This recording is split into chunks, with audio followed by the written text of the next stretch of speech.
날마다 기막힌 새벽, 김동원 목사가 하나님의 언약궤를 앞세워 전쟁에 나섰다가 블레셋 군대에게 대패한 이스라엘 백성들 이야기를 언급하면서 신앙인들 사이에 뿌리 깊이 자리 잡고 있는 신앙의 형식주의와 미신을 타파할 것을 촉구했습니다. 전쟁에서의 승리를 목적으로 하나님의 언약궤를 수단화시키는 이스라엘 백성의 행태를 두고는 부적 신앙에서 벗어나지 못하고 있다고 지적하며 형식적인 신앙, 껍데기 신앙, 기복적인 신앙을 가지고는 세상과 싸워서 결코 이길 수 없음도 분명히 했습니다.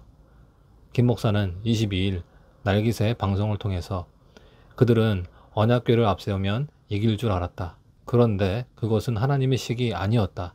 하나님이 부적처럼 사용되는데 하나님이 거기에 능력을 발휘하신 리가 없다.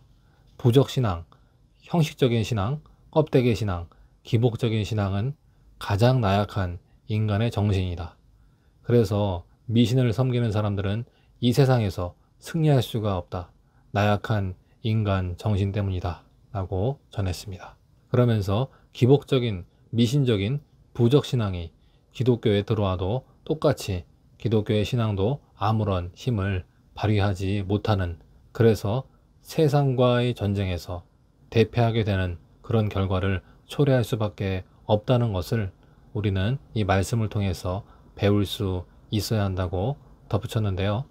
김 목사는 특히 하나님을 믿는다고 하는 믿음도 거기에 믿음의 능력과 실력이 없이 우상화되기 시작을 하면 절대로 세상과 싸워 이길 수 없고 세상에서 승리할 수 없다고 강조했습니다.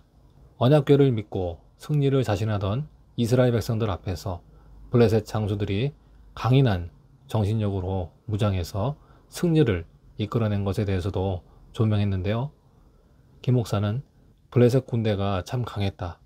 여호와라는 이름의 신이 왔다는 얘기를 듣고 두려워했지만 그래도 싸우자고 해서 이겼다. 강한 정신력의 승리라고 얘기할 수 있다. 인간의 강한 정신력은 나약한 미신적인 종교의 신앙을 이겨낸다.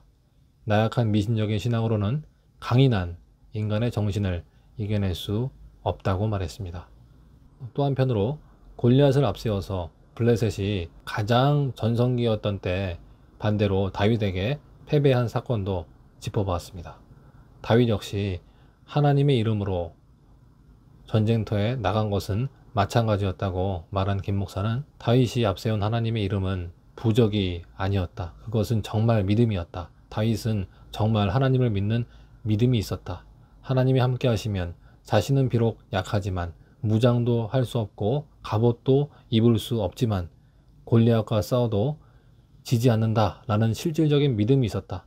그 믿음이 능력이 된 것이다. 껍데기가 믿음이 된 게 아니다. 여러분, 믿음은 능력이다 라고 역설했습니다. 그러면서 믿음의 정체에 대해서도 설명했는데요.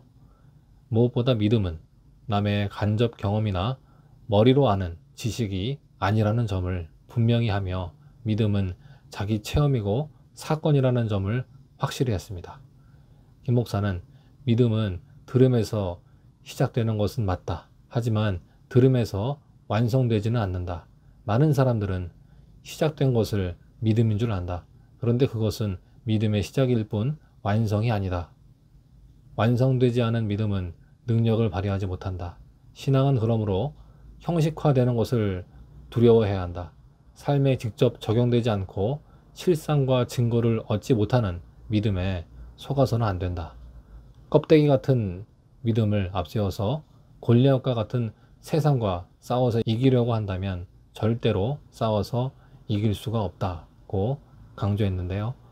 김 목사는 끝으로 많은 그리스도인들이 실상과 증거가 없는 간접 경험, 남의 경험, 남의 이야기를 듣고 머리로는 아는데 삶으로는 모르는 이런 신앙생활 하기가 쉬운데 여러분, 그 신앙은 부적신앙이 될 위험성이 상당히 높은 것이다 라고 경고했습니다. 형식적인 신앙의 위험성을 경고하며 미신적이며 기복적인 껍데기 신앙으로부터 탈피할 것을 당부한 김동원 목사의 메시지에 대해서 여러분의 생각은 어떠신가요?